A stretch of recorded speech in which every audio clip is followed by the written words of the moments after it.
ವಿಜಯ್ ಕೆಡಿಯಾ ಇವತ್ತಿವ್ರ ನೆಟ್ವರ್ತು 1433 ಕೋಟಿ. Robert T ಕಿಯೋಸಕಿ ಇವತ್ತಿವ್ರ ನೆಟ್ವರ್ತು 10,000 ಕೋಟಿ. ಇವರೆಲ್ಲ ಇಷ್ಟೊಂದು ಯಾಕೆ ಶ್ರೀಮಂತರಾದರು? ಇವ್ರು ಹೇಗೆ ಇಷ್ಟೊಂದೆಲ್ಲ ದುಡ್ಡು ಮಾಡಿದ್ರು ಅಂದರೆ ಇವ್ರಿಗೆ ಮನಿ ಮ್ಯಾನೇಜ್ಮೆಂಟ್ ಬಗ್ಗೆ ಗೊತ್ತಿತ್ತು, ಇವರಿಗೆ ಫೈನಾನ್ಷಿಯಲ್ ಎಜುಕೇಷನ್ ಬಗ್ಗೆ ಗೊತ್ತಿತ್ತು, ತಮ್ಮ ದುಡ್ಡನ್ನ ಹೇಗೆ ಮ್ಯಾನೇಜ್ ಮಾಡಬೇಕಂತ ಗೊತ್ತಿತ್ತು, ಮತ್ತು ಅದೇ ರೀತಿ ಮಿಡಿಲ್ ಕ್ಲಾಸ್ ಟ್ರ್ಯಾಪಿಂದ ಹೇಗೆ ಆಚೆ ಬರಬೇಕಂತಲೂ ಗೊತ್ತಿತ್ತು. ಅದಕ್ಕೋಸ್ಕರನೇ ಇವರೆಲ್ಲರೂ ಇಷ್ಟು ಶ್ರೀಮಂತರಾಗಿರೋದು, ಇಷ್ಟು ದುಡ್ಡು ಮಾಡಿರೋದು. ಆದರೆ ನಿಮಗೆ ಫೈನಾನ್ಷಿಯಲ್ ಎಜುಕೇಷನ್ ಬಗ್ಗೆ ಗೊತ್ತಿಲ್ಲ, ಮತ್ತು ಮಿಡಿಲ್ ಕ್ಲಾಸ್ ಟ್ರ್ಯಾಪ್ ಅಂದರೆ ಏನು, ಅದರಿಂದ ಹೇಗೆ ಆಚೆ ಬರೋದು ಅಂತ ಗೊತ್ತಿಲ್ಲ. ಈ ವಿಡಿಯೋದಲ್ಲಿ ನಾನು ನಿಮಗೆ 6 ಪಾಯಿಂಟ್ನ ಹೇಳ್ಕೊಡ್ತೀನಿ. ಮಿಡಿಲ್ ಕ್ಲಾಸ್ ಟ್ರ್ಯಾಪು ಬರೀ ಆ ಮಿಡಿಲ್ ಕ್ಲಾಸ್ ಟ್ರ್ಯಾಪ್ ಅನ್ನೋದಷ್ಟೇ ಅಲ್ಲ, ಅದರಿಂದ ಹೇಗೆ ಹೊರಗಡೆ ಬರಬೇಕು, ಅದಕ್ಕೆ ಸೊಲ್ಯೂಷನ್ ಏನು ಅಂತಲೂ ಈ ವಿಡಿಯೋದಲ್ಲಿ ಹೇಳ್ಕೊಡ್ತೀನಿ. ಅದಕ್ಕೋಸ್ಕರ ಈ ವಿಡಿಯೋನ ಪೂರ್ತಿಯಾಗಿ ನೋಡಿ. ಮೊದಲನೇ ಪಾಯಿಂಟೇ ನೀನು ಲಾಸ್ಟಲ್ಲಿ ಪೇ ಮಾಡ್ಕೊಳ್ಳೋದು. ಮಿಡಿಲ್ ಕ್ಲಾಸಲ್ಲಿ ಇದಂತೂ ತುಂಬ ದೊಡ್ಡ ಟ್ರ್ಯಾಪು.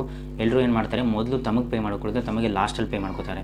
ಈಗ ಒಂದು 1,000 ರೂಪಾಯಿ ನಿಮ್ಮ ಹತ್ರ ದುಡ್ಡು ಬಂದಿದೆ ಅಂದರೆ ಅದರಲ್ಲಿ 20% ಆದರೂ ನಿಮಗೆ ಫಸ್ಟ್ ಸೇವ್ ಮಾಡ್ಕೊಳ್ಳೋಕ್ಕಾಗತ್ತಾ ಅನ್ನೋ ವಿಷಯನ ನೀವು ನೋಡಬೇಕು. ನೀವೇನಾದರೂ ಲಾಸ್ಟಲ್ಲಿ ಸೇವ್ ಮಾಡ್ತೀರಾ ಅಂದರೆ ನಿಮ್ಮ ಖರ್ಚುಗಳನ್ನೆಲ್ಲ ತೀರಿಸ್ಬಿಟ್ಟು ಆಮೇಲೆ ಸೇವ್ ಮಾಡ್ತೀನಿ ಅಂದರೆ ನಿಮಗೆ ಪೇ ಮಾಡ್ಕೊಳ್ಳೋಕೆ ಏನೂ ಉಳಿದಿರಲ್ಲ. ಅದಕ್ಕೆ ರಾಬರ್ಟ್ ಕಿಯೋಸಕಿ ಅವರು ರಿಚ್ ಡ್ಯಾಡ್ ಪುವರ್ ಡ್ಯಾಡ್ ಅಲ್ಲೂ ಹೇಳ್ತಾರೆ, ಪೇ ಯುವರ್ ಸೆಲ್ಫ್ ಫಸ್ಟ್ ಅಂತ. ಅಂದರೆ ನೀನು ಪೇ ಮಾಡ್ಕೋ, ಆಮೇಲೆ ಬಾಕಿ ಬಿಲ್ಸ್ಗಳನ್ನ ಮತ್ತು ಬಾಕಿ ಖರ್ಚುಗಳನ್ನ, ಬಾಕಿ ಕಮಿಟ್ಮೆಂಟ್ನ ನೋಡು, ಮೊದಲು ನಿನಗೋಸ್ಕರ ನೀನು ಪೇ ಮಾಡ್ಕೊ ಅಂತ. ಇದು ಒನ್ಸ್ ನಿಮಗೆ ಹ್ಯಾಬಿಟ್ ಆಯಿತು ಅಂದರೆ ಮತ್ತೆ ಯಾರು ನಿಮ್ಮನ್ನ ತಡೆಯೋಕ್ಕಾಗಲ್ಲ. ಫಸ್ಟ್ ನಿಮಗೋಸ್ಕರ ನೀವು ಪೇ ಮಾಡ್ಕೊಳ್ಳೋ ಹ್ಯಾಬಿಟ್ನ ಬಳಸ್ಕೊಳ್ಳಿ ಅಂತ ಹೇಳ್ತಾರೆ. ಇದರಿಂದನೇ ನೀವು ಮಿಡಲ್ ಕ್ಲಾಸಿಂದ ಶ್ರೀಮಂತರಾಗೋ ಮೊದಲನೇ ಹೆಜ್ಜೆನೇ ಪೇ ಯುವರ್ ಸೆಲ್ಫ್ ಫಸ್ಟ್. ನೀನು ಮೊದಲು ಪೇಮೆಂಟ್ನ. ಎರಡನೇ ಪಾಯಿಂಟು ಉಳಿತಾಯ ಮಾಡುವಂಥ ಮನಸ್ಥಿತಿ, ಅಂದರೆ ಸೇವಿಂಗ್ ಮೈಂಡ್ ಸೆಟ್ ಅಂತ ಹೇಳ್ತೀವಿ ನಾವು. ಈಗಿನ ಕಾಲದಲ್ಲಿ ಏನು ಮಾಡ್ತಾ ಇದ್ದಾರೆ ಅಂದರೆ ಎಲ್ಲರೂ ಸೇವಿಂಗ್ಸ್ ಮಾಡೋದ್ರಲ್ಲಿ ತುಂಬ ಬ್ಯುಸಿಯಾಗಿರ್ತಾರೆ. ನೀವೇನಾದರೂ ದುಡಿತಿದ್ದಾರೆ, ಅದರಿಂದ ಹಣ ಬಂದಿದೆ ಅಂದರೆ ಅದನ್ನು ಸುಮ್ಮನೆ ಬ್ಯಾಂಕ್ ಅಕೌಂಟಲ್ಲಿ ಇಟ್ಟು ಕಳಿಸೋದಲ್ಲ. ಆ ದುಡ್ಡನ್ನು ಬರೀ ಸೇವ್ ಮಾಡೋದಷ್ಟೇ ಅಲ್ಲ, ಅದನ್ನು ನೀವು ಇನ್ವೆಸ್ಟ್ ಕೂಡ ಮಾಡಬೇಕು. ಅಂದರೆ ನೀವು ಸೇವಿಂಗ್ ಮೈಂಡ್ ಸೆಟ್ಟಿಂದ ಹೊರಗೆ ಬಂದು ಇನ್ವೆಸ್ಟ್ಮೆಂಟು ಮಾಡಬೇಕು. ಇವತ್ತಿನ ಆನ್ಲೈನ್ ದುನಿಯಾದಲ್ಲಿ ಇನ್ವೆಸ್ಟ್ಮೆಂಟ್ ಮಾಡೋದಕ್ಕೆ ಹಲವಾರು ದಾರಿ ಇದೆ. ಲೈಕ್ ಸ್ಟಾಕ್ ಮಾರ್ಕೆಟ್ ಇದೆ, ETFs ಇದೆ, ಗೋಲ್ಡ್ ಇದೆ, ಬಾಂಡ್ಸ್ ಇದೆ, ಈವನ್ ರಿಯಲ್ ಎಸ್ಟೇಟ್ ಕೂಡ ಇದೆ, ಮ್ಯೂಚುವಲ್ ಫಂಡ್ ಇದೆ. ರಿಯಲ್ ಎಸ್ಟೇಟಲ್ಲಿ ಇನ್ವೆಸ್ಟ್ ಮಾಡೋದಕ್ಕೆ ತುಂಬ ಹೆವಿ ಅಮೌಂಟ್ ಬೇಕು ಅಂತಲೂ ಏನಿಲ್ಲ. ನೀವು ಯಾವ ಥರ ಮ್ಯೂಚುವಲ್ ಫಂಡಲ್ಲಿ 100 ರೂಪಾಯಿಂದನೂ ಇನ್ವೆಸ್ಟ್ಮೆಂಟ್ ಮಾಡ್ಬೋದಲ್ಲ, ಅದೇ ರೀತಿ ರಿಯಲ್ ಎಸ್ಟೇಟಲ್ಲೂ ಇನ್ವೆಸ್ಟ್ ಮಾಡ್ಬೋದು. ಅದನ್ನು ನಾವು REIT ಅಂತೀವಿ, ಅಂದರೆ ರಿಯಲ್ ಎಸ್ಟೇಟ್ ಇನ್ವೆಸ್ಟ್ಮೆಂಟ್ ಟ್ರಸ್ಟ್ ಅಂತ. ಇದರಲ್ಲೂ ಕೂಡ ನೀವು ಸ್ಮಾಲ್ ಅಮೌಂಟಿಂದನೂ ಇನ್ವೆಸ್ಟ್ಮೆಂಟ್ ಮಾಡೋದಕ್ಕೆ ಶುರು ಮಾಡ್ಬೋದು ರಿಯಲ್ ಎಸ್ಟೇಟಲ್ಲಿ. ಇದ್ರ ಬಗ್ಗೆ ನಿಮ್ಗೆ ಏನಾದರೂ ಸಪ್ರೇಟ್ ವೀಡಿಯೋ ಬೇಕು, ಡೀಟೇಲಾಗಿ ವಿಡಿಯೋ ಬೇಕು ಅಂದರೆ ಕಮೆಂಟಲ್ಲಿ REIT ಅಂತ ಕಮೆಂಟ್ ಮಾಡಿ, ನಾನು ಖಂಡಿತ ಇದ್ರ ಬಗ್ಗೆನೂ ಒಂದು ವೀಡಿಯೋ ಮಾಡ್ತೀನಿ. ಅದಕ್ಕೋಸ್ಕರ ನೀವು ಇನ್ವೆಸ್ಟ್ಮೆಂಟ್ ಮಾಡಬೇಕು. ಇನ್ವೆಸ್ಟ್ಮೆಂಟ್ ಮಾಡೋದ್ರಿಂದ ನಿಮ್ಮ ದುಡ್ಡು ನಿಮಗೋಸ್ಕರ ಇನ್ನೂ ದುಡ್ಡನ್ನು ದುಡಿದುಕೊಡುತ್ತೆ.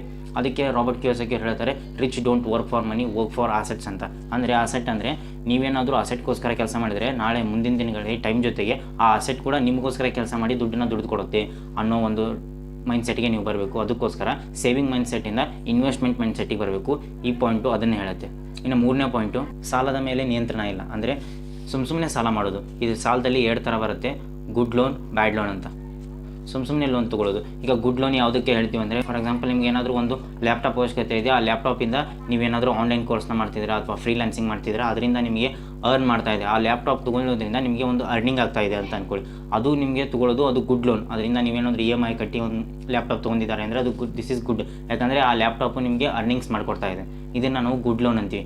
ಅದೇ ಬ್ಯಾಡ್ ಲೋನ್ ಏನಂದರೆ, ಆಲ್ರೆಡಿ ಒಂದು ಹೊಸ ಫೋನ್ ಇದೆ, ಅಂದರೂ ಮಾರ್ಕೆಟಲ್ಲಿ ಇನ್ನೊಂದು ಹೊಸ ಮಾಡೆಲ್ ಬಿಟ್ಟಿದ್ದಾನೆ, ಅದಕ್ಕೋಸ್ಕರ ತೊಗೊಳ್ಳೋದು. ಈಗಂತೂ ಕ್ರೆಡಿಟ್ ಕಾರ್ಡ್ ಅಂತ ಎಲ್ಲರ ಕೈಲೂ ಇರುತ್ತೆ. EMI ಇದೆ ಬಿಡು, ಕ್ರೆಡಿಟ್ ಕಾರ್ಡ್ ಇದೆ ಬಿಡು ಅಂತ. ಕ್ರೆಡಿಟ್ ಕಾರ್ಡ್ನವ್ರದ್ದು ಒಂದೇ ರೂಲ್ ಇದೆ, ಯೂಸ್ ಫಸ್ಟ್ ಪೇ ನೆಕ್ಸ್ಟ್ ಅಂತ. ಅಂದರೆ ಮೊದಲು ನೀನು ಯೂಸ್ ಮಾಡು, ಆಮೇಲೆ ನನಗೆ ಪೇ ಮಾಡು. ಇದಂತೂ ತುಂಬ ಈಸಿಯಾಗಿ ಹೋಗಿಬಿಟ್ಟಿದೆ. ನಮಗೆ ಖರ್ಚು ಮಾಡೋದಕ್ಕಂತೂ ಭಯನೇ ಇಲ್ಲ. ಆಮೇಲೆ ಪೇ ಮಾಡೋದು ಬಿಡು, ಮೊದಲು ತೊಗೊಂಡ್ಬಿಡೋಣ ಅನ್ನೋ ಒಂದು ಮೈಂಡ್ ಸೆಟ್ಟಲ್ಲಿ ಬರ್ತೀವಿ. ಈ ಮೈಂಡ್ ಸೆಟ್ಟಿಂದ ಹೊರಗೆ ಬರಬೇಕು. ನಾವು ಯಾವಾಗಲೂ ಗುಡ್ ಲೋನ್ ಮಾಡಿರಬೇಕು, ಬ್ಯಾಡ್ ಲೋನ್ ಕಡೆ ನಾವು ತಲೆ ಹಾಕಬಾರ್ದು. ಆದಷ್ಟು ನಮ್ಮ ಖರ್ಚುಗಳನ್ನ ಕಡಿಮೆ ಮಾಡ್ಕೋಬೇಕು. ನಾವು ಸಾಲಗಳನ್ನ ಯಾವಾಗ ತೀರಿಸ್ತೀವಪ್ಪ ಅನ್ನೋ ಮೈಂಡ್ ಸೆಟ್ಟಲ್ಲಿ ನಾವಿರಬೇಕು. ಮತ್ತು ಹೊಸದಾಗಿ ಸಾಲ ಮಾಡೋ ಮೈಂಡ್ ಸೆಟ್ಟಿಂದ ಹೊರಗಡೆ ಬರಬೇಕು. ಅದನ್ನೇ ಈ 2ನೇ ಪಾಯಿಂಟ್ ಹೇಳ್ಕೊಡುತ್ತೆ. Emergency fund. ಇದನ್ನಂತೂ ತುಂಬ ಜನ ನೆಗ್ಲೆಕ್ಟ್ ಮಾಡ್ತಾರೆ. ಎಮರ್ಜೆನ್ಸಿ ಫಂಡ್ ಅಂದರೆ, ಎಮರ್ಜೆನ್ಸಿ ಫಂಡ್ ಏನಂದರೆ, ನಿಮ್ಗೆ ಏನಾದರೂ ಒಂದು ಜಾಬ್ ಮಾಡ್ತಾ ಇದ್ದಾರೆ, ಆ ಜಾಬ್ನ ಕಳ್ಕೊಂಡ್ರೆ ನೀವು ಎಷ್ಟು ದಿವಸ ಸರ್ವೈವ್ ಆಗ್ತೀರಾ ಅನ್ನೋದನ್ನು ನಾವು ಎಮರ್ಜೆನ್ಸಿ ಫಂಡ್ ಮೂಲಕ ನೋಡ್ತೀವಿ. ಅಂದರೆ ನೀವೇನಾದರೂ ಜಾಬ್ ಈಗ ಕ್ವಿಟ್ ಮಾಡಿದ್ರೆ ಅಂದರೆ 1 ವರ್ಷದ ತನಕ ನಿಮ್ಮ ಫ್ಯಾಮಿಲಿಗೆ ಯಾವುದೇ ರೀತಿ ತೊಂದರೆ ಆಗಬಾರ್ದು. ಅಷ್ಟು ಅಮೌಂಟ್ನ ನಿಮ್ಮ ಬ್ಯಾಂಕ್ ಅಕೌಂಟಲ್ಲಿ ಇಡೋದನ್ನು ನಾವು ಎಮರ್ಜೆನ್ಸಿ ಫಂಡ್ ಅಂತೀವಿ. ಎಲ್ಲರೂ 6 ತಿಂಗಳಾದರೆ ಸಾಕು ಅಂತಾರೆ. ಆದರೆ ನನ್ನ ಪ್ರಕಾರ ಇವತ್ತಿನ ಪ್ರಾಕ್ಟಿಕಲ್ ವೇದಲ್ಲಿ 1 ವರ್ಷ ಆದರೂ ನೀವು ಎಮರ್ಜೆನ್ಸಿ ಫಂಡ್ ಇರಬೇಕು. ಅಂದರೆ ಫಾರ್ ಎಕ್ಸಾಂಪಲ್ ನಿಮ್ಮ ಸ್ಯಾಲ್ರಿ 25,000 ಅಂದ್ಕೊಳ್ಳಿ, 25,000 ಇಂಟು 12 ತಿಂಗಳು ಅಂದರೆ 3 ಲಕ್ಷ ಇಡಬೇಕು. ಅಂದರೆ 1 ವರ್ಷದ ಸ್ಯಾಲ್ರಿನ ನೀವು ಎಮರ್ಜೆನ್ಸಿ ಫಂಡ್ ಆಗಿರಬೇಕು. ಈ ಥರ ಎಮರ್ಜೆನ್ಸಿ ಫಂಡ್ ಆಗಿಟ್ಟಾಗ ನಿಮಗೆ ನೆಕ್ಸ್ಟ್ ನೀವೇನಾದರೂ ಜಾಬ್ ಬಿಟ್ಟು ಏನಾದರೂ ಕೆಲಸ ಮಾಡ್ತಿದ್ದೀರಾ, ಇನ್ನೊಂದು ಮಾಡ್ತಿದ್ದೀರಾ ಅಂದಾಗಲೂ ನಿಮಗೆ ಎಮರ್ಜೆನ್ಸಿ ಫಂಡ್ ಇರುತ್ತೆ, ನಿಮಗೆ ಟೆನ್ಷನ್ ತೊಗೊಳ್ಳೋದಿಲ್ಲ. ಮತ್ತು ಎಮರ್ಜೆನ್ಸಿ ಫಂಡ್ ಇಟ್ಟಿದ್ದೀನಿ ಅಂತ ಸುಮ್ಮನೆ ಖರ್ಚು ಮಾಡೋದಲ್ಲ. ಈ ಎಮರ್ಜೆನ್ಸಿ ಫಂಡನ್ನು ಎಮರ್ಜೆನ್ಸಿಗೆ ಮಾತ್ರ ಖರ್ಚು ಮಾಡಬೇಕು, ಅನಿವಾರ್ಯ ಇಲ್ಲದೇ ಖರ್ಚು ಮಾಡೋದು. ಅಂದರೆ ನಮಗೆ ಆ ವಸ್ತುವಿನ ಅವಶ್ಯಕತೆನೇ ಇರಲ್ಲ, ಆದರೂ ನಾವು ಸುಮ್ಮನೆ ಖರ್ಚು ಮಾಡ್ತೀವಿ. ಈಗ ನನ್ನ ಫ್ರೆಂಡ್ ಹೊಸ ಫೋನ್ ತೊಗೊಂಡ ಅಂತ ನಾನು ತೊಗೋಬೇಕು, ಸುಮ್ಮನೆ ನಮಗೆ ಆ ವಸ್ತು ನೀಡೇ ಇರಲ್ಲ, ಆ ವಸ್ತುವಿನ ಅವಶ್ಯಕತೆನೇ ಇರಲ್ಲ, ಸುಮ್ಮನೆ ಖರ್ಚು ಮಾಡೋದು. ಇಂಥದ್ದನ್ನು ನಾವು ಕಡಿಮೆ ಮಾಡಬೇಕು. 6ನೇ ಪಾಯಿಂಟು ಬಜೆಟ್ನ ಮಾಡದೇ ಇರೋದು. ಅಂದರೆ ಇದನ್ನು ಮನಿ ಮ್ಯಾನೇಜ್ಮೆಂಟ್ ಅಂತಲೂ ಕರಿತೀವಿ. ನಮ್ಮ ಹಣನ ಕರೆಕ್ಟಾಗಿ ಬಜೆಟ್ ಮಾಡೋದೇ ಇರೋದು. ಇದಂತೂ ತುಂಬ ದೊಡ್ಡ ತಪ್ಪನ್ನೇ ನಾವು ಮಾಡ್ತಾ ಇದ್ದೀವಿ. ಯಾಕಂದರೆ ನಮ್ಮ ಹತ್ರ ಬಂದಿರೋಂಥ ಹಣನ ನಾವು ಎಲ್ಲೆಲ್ಲಿ ಡಿಸ್ಟ್ರಿಬ್ಯೂಟ್ ಮಾಡ್ತೀವಿ ಅನ್ನೋದನ್ನೇ ನಾವು ಮನಿ ಮ್ಯಾನೇಜ್ಮೆಂಟ್ ಅಂತೀವಿ. ಅಂದರೆ ಇನ್ವೆಸ್ಟ್ಮೆಂಟಿಗೆ ಎಷ್ಟು ತೆಗೆದಿಟ್ವಿ, ನಮ್ಮ ಖರ್ಚುಗಳಿಗೆ ಎಷ್ಟು ತೆಗೆದಿಟ್ವಿ, ನಮ್ಮ ಸಾಲಗಳಿಗೆ ಎಷ್ಟು ತೆಗೆದಿಟ್ವಿ, ನಮ್ಮ ಸೆಲ್ಫ್ ಗ್ರೋತಿಗೆ ಎಷ್ಟು ಇನ್ವೆಸ್ಟ್ಮೆಂಟ್ ಮಾಡ್ಕೊಂಡ್ವಿ. ಈ ಥರ ನಿಮ್ಮ ಹಣ ಒಂದೊಂದು ರೂಪಾಯಿ ಎಲ್ಲಿ ಹೋಗ್ತಿದೆ ಅನ್ನೋದನ್ನು ನೀವು ಬಜೆಟ್ ಮಾಡಿ ಇಡಬೇಕು. ಈ ಥರ ಬಜೆಟ್ ಮಾಡಿ ಇರಲಿಲ್ಲ ಅಂದರೆ ಸುಮ್ಮನೆ ವಿನಾಕಾರಣ ಖರ್ಚುಗಳನ್ನ ಮಾಡ್ತೀರಾ ಮತ್ತು ಎಕ್ಸ್ಟ್ರಾ ಖರ್ಚುಗಳನ್ನ ಮಾಡ್ತೀರಾ. ಯಾವ ಥರ ನಾವು ಮನಿ ಮ್ಯಾನೇಜ್ಮೆಂಟ್ ಮಾಡೋದು ಗೊತ್ತಿಲ್ಲ ಅಂದರೆ ಇದೊಂದು ಬೇಸಿಕ್ ಫಾರ್ಮುಲಾ ಇದೆ. ಇದನ್ನು 50-30-20 ಅಂತ ಕರಿತೀವಿ. ಅಂದರೆ 50 ಅಂದರೆ ನಿಮ್ಮ ನೀಡ್ ಏನಿದೆ ಅದಕ್ಕೆ ನೀವು 50%ನ ಖರ್ಚು ಮಾಡಬೇಕು ನಿಮ್ಮ ಸ್ಯಾಲ್ರಿಲಿ. ನಿಮ್ಮ ನೀಡ್ ಅಂದರೆ ಈಗ ಮನೆಗೆ ರೇಷನ್ ತರೋದಾಗಿರ್ಬೋದು, ಬಟ್ಟೆ ಆಗಿರ್ಬೋದು, ಈ ಥರ ಯಾವುದನ್ನು ನೀವು ಬಿಟ್ಟು ಜೀವನ ಮಾಡೋಕ್ಕಾಗಲ್ವಲ್ಲ ಅಂಥದ್ದನ್ನು ನಾವು ನೀಡು ಅಂತೀವಿ. ಅದನ್ನು ಅವಶ್ಯಕತೆ ಅಂತೀವಿ. ಅದು ಬೇಕೇ ಬೇಕು, ಅದು ಇಲ್ಲದೇ ಇದ್ದರೆ ನಡೆಯಲ್ಲ ಅನ್ನೋದನ್ನು ನಾವು ನೀಡ್ ಅಂತೀವಿ. ಆ ನೀಡ್ಗೆ ನೀವು 50% ನಿಮ್ಮ ಸ್ಯಾಲ್ರಿಯ 50%ನ ಖರ್ಚು ಮಾಡಬೇಕು. ಇನ್ನು 30% ವಾಂಟ್ಸ್ ಅಂತೀವಿ. ಅಂದರೆ ನಿಮ್ಮ ಬೈಕೆಗಳೇನಿರುತ್ತೆ, ಹೊರಗಡೆ ಹೋಗಿ ಒಂದು ಹೋಟೆಲ್ ಊಟ ಮಾಡೋದಿರುತ್ತೆ, ಅಥವಾ ಹೊಸ ಬಟ್ಟೆ, ಹೊಸ ಶೂ ಏನಾದರೂ ತೊಗೊಳ್ಳೋದಿರುತ್ತೆ. ಈ ಥರ ನಿಮ್ಮ ವಾಂಟ್ಸು, ನಿಮಗೆ ಏನಾದರೂ ಬೈಕೆ ಇರುತ್ತಲ್ಲ ಅದಕ್ಕೆ ನೀವು 30% ಮಾಡಬೇಕು. ಇನ್ನು 20% ಮಾತ್ರ ನೀವು ಸೇವ್ ಮಾಡಲೇಬೇಕು. ನಿಮ್ಮ ಸ್ಯಾಲ್ರಿಯಲ್ಲಿ 20%ನ ನೀವು ನಿಮ್ಮ ಸ್ಯಾಲ್ರಿ ಎಷ್ಟಾದರೂ ಇರಲಿ ಅದರಲ್ಲಿ 20%ನ ಸೇವ್ ಮಾಡಬೇಕು. ಇನ್ನು 80%ಅಲ್ಲಿ ನಿಮ್ಮ ಖರ್ಚುಗಳು ಏನೇ ನಿಮ್ಮ ಕಮಿಟ್ಮೆಂಟ್ಸ್ ಇದೆಯೋ ಇನ್ನೆಲ್ಲ ಮುಗಿದಿರಬೇಕು. 20% ಆದರೂ ಅಟ್ಲೀಸ್ಟ್ ನೀವು ಸೇವ್ ಮಾಡಲೇಬೇಕು. ಇದನ್ನೇ 50-30-20 ರೂಲ್ ಅನ್ನೋದು. ಈ ರೂಲ್ ಪ್ರಕಾರ ನೀವು ಇನ್ವೆಸ್ಟ್ ಮಾಡ್ತಿದ್ದೀರಾ ಅಂದರೆ ನಿಮ್ಮ ಲೈಫಲ್ಲಿ ನೀವು ಹೊಸದೇನಾದರೂ ಚೇಂಜಸ್ ತರ್ತಾ ಇದ್ದೀರಾ, ಶ್ರೀಮಂತರಾಗೋ ಮೊದಲನೇ ಮೆಟ್ಲು ಹತ್ತಾ ಇದ್ದೀರಾ ಅಂತ ಅರ್ಥ. ಈಗ ಇದನ್ನು 6 ಟಾಪಿಕ್ನ ಒಂದ್ಸಲ ಸಮರೈಸ್ ಮಾಡೋಣ. ಮೊದಲನೇ topic pay your self first ಅಂತ. ಅಂದರೆ ಮೊದಲು ನಿನಗೆ ನೀನು ಪೇ ಮಾಡ್ಕೋ, ಆಮೇಲೆ ಬೇರೆಯವ್ರಿಗೋಸ್ಕರ ಪೇ ಮಾಡು ಅನ್ನೋದು ಮೊದಲನೇ ರೂಲ್ ಹೇಳುತ್ತೆ. ಇನ್ನು 2ನೇ ರೂಲು ಸೇವಿಂಗ್ ಮೈಂಡ್ಸೆಟ್ಟಿಂದ ಹೊರಗಡೆ ಬಾ. ಸುಮ್ಮನೆ ನಿಮ್ಮ ದುಡ್ಡನ್ನು ಬ್ಯಾಂಕ್ ಅಕೌಂಟಲ್ಲಿ ಕೊಳೆಯೋದಕ್ಕಿಂತ ಇನ್ವೆಸ್ಟ್ ಮಾಡು. ಇನ್ವೆಸ್ಟ್ ಮಾಡೋದ್ರಿಂದ ನಿನ್ನ ದುಡ್ಡು ಗ್ರೋ ಆಗುತ್ತೆ. ನಿನ್ನ ಗಮನ ಯಾವಾಗಲೂ ಅಸೆಟ್ನ ಬಿಲ್ಡ್ ಮಾಡೋದ್ರ ಕಡೆ ಇರಬೇಕು ಅನ್ನೋದು 2ನೇ ರೂಲ್ ಹೇಳ್ಕೊಡುತ್ತೆ. 3ನೇ ರೂಲು ಸುಮ್ಮನೆ ಸಾಲ ಮಾಡೋಕ್ಕೆ ಹೋಗಬೇಡ.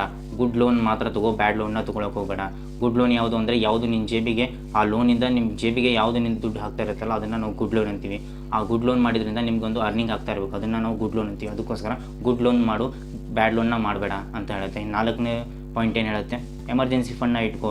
ಅಂದರೆ ಎಮರ್ಜೆನ್ಸಿ ಫಂಡ್ ಅಂದರೆ ನಿನ್ನ ಸ್ಯಾಲ್ರಿನ 1 ವರ್ಷ ಸ್ಯಾಲ್ರಿನ ನಿನ್ನ ಅಕೌಂಟಲ್ಲಿ ಇಟ್ಕೊಂಡಿರು, ಇದು ಎಮರ್ಜೆನ್ಸಿಗೆ ಬೇಕಾಗುತ್ತೆ ಅಂತ 4ನೇ ಪಾಯಿಂಟ್ ಹೇಳುತ್ತೆ. ಇನ್ನು 5ನೇ ಪಾಯಿಂಟು, ವಿನಾಕಾರಣ ಖರ್ಚುಗಳನ್ನ ಮಾಡಬೇಡ. ನನ್ನ ಫ್ರೆಂಡ್ ಒಂದೇನೋ ಹೊಸ ಕಾರ್ ತೊಗೊಂಡ, ಹೊಸ ಬೈಕ್ ತೊಗೊಂಡ, ನಾನು ಕೂಡ ಹೊಸ ಕಾರ್ ತೊಗೋತೀನಿ, ಹೊಸ ಬೈಕ್ ತೊಗೋತೀನಿ, ಆ ಥರ ಸುಮ್ಮನೆ ಖರ್ಚು ಮಾಡಬೇಡ. ನಿನಗೆ ಅವಶ್ಯಕತೆಗಿಂತ ಮೀರಿ ಖರ್ಚು ಮಾಡೋದಕ್ಕೂ ಹೋಗಬೇಡ ಅನ್ನೋದನ್ನು 5ನೇ ಪಾಯಿಂಟ್ ಹೇಳುತ್ತೆ. ಇನ್ನು 6ನೇ ಪಾಯಿಂಟ್ ಹೇಳುತ್ತೆ, ಬಜೆಟ್ ಮಾಡ್ಕೋ. ಆ ಬಜೆಟಲ್ಲಿ ನೀಡು, ವಾಂಟ್ಸು ಮತ್ತು ಇನ್ವೆಸ್ಟ್ಮೆಂಟ್ನ ಮಾಡು. ಅಂದರೆ 50-30-20 ರೂಲ್ನ ಮಾಡ್ಕೋ. ಆ 50% ಅಂದರೆ ನಿನ್ನ ನೀಡ್ಸ್ಗೋಸ್ಕರ ಖರ್ಚು ಮಾಡು, 30% ನಿನ್ನ ವಾಂಟ್ಸ್ಗೋಸ್ಕರ ಖರ್ಚು ಮಾಡು, ಇನ್ನು 20%ನ ನೀನು ನಿನಗೋಸ್ಕರ ಇನ್ವೆಸ್ಟ್ ಮಾಡು, ನಿನ್ನ ಅಸೆಟ್ಗೋಸ್ಕರ ಇನ್ವೆಸ್ಟ್ ಮಾಡು ಅಂತ ಹೇಳುತ್ತೆ.